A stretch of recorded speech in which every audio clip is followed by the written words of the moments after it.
તમારું નામ? મારું નામ મંજીભાઈ સોલંકી, રાષ્ટ્રીય પંચાયત એકતા મંચ રાષ્ટ્રીય અધ્યક્ષ, રાષ્ટ્રવાદી કોંગ્રેસ પાર્ટી ગુજરાત પ્રદેશ સચિવ. બોટાદમાં શું હાલે છે?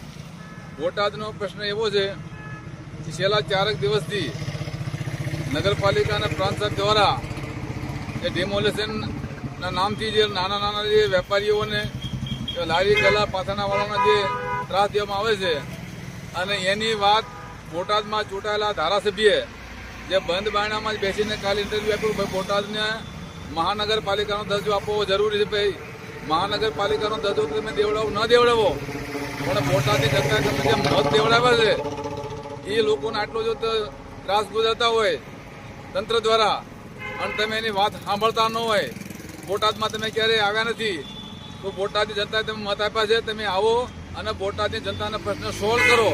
ન તો આની આ જનતા જે છે તમને 2027માં ઉભો રહેવાનો મોકો નહીં આપે.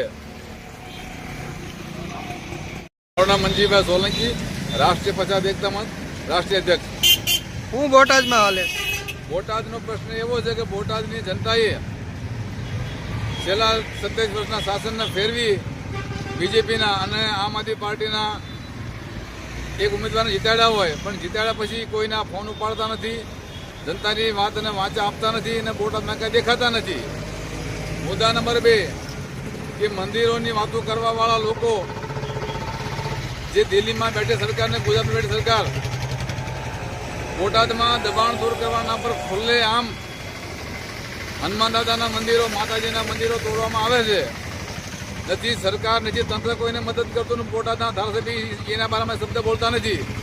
તો બોટાદની જનતાને જાણવું જરૂરી છે કે આપણે જેને મત આપી છીએ, આપણી વાતને વાંચા આપે છે, આપણી સાથે ઉભા રહે છે, એવા લોકોને ચૂંટવા જરૂરી છે. અને જે એમએલએ ખોવાઈ ગયા છે એને મારી વિનંતી છે કે બોટાદમાં આવો અને બોટાદની જનતાને પ્રશ્ન સોલ્વ કરો. જય ભીમ, જય ભારત, જય સંવિધાન.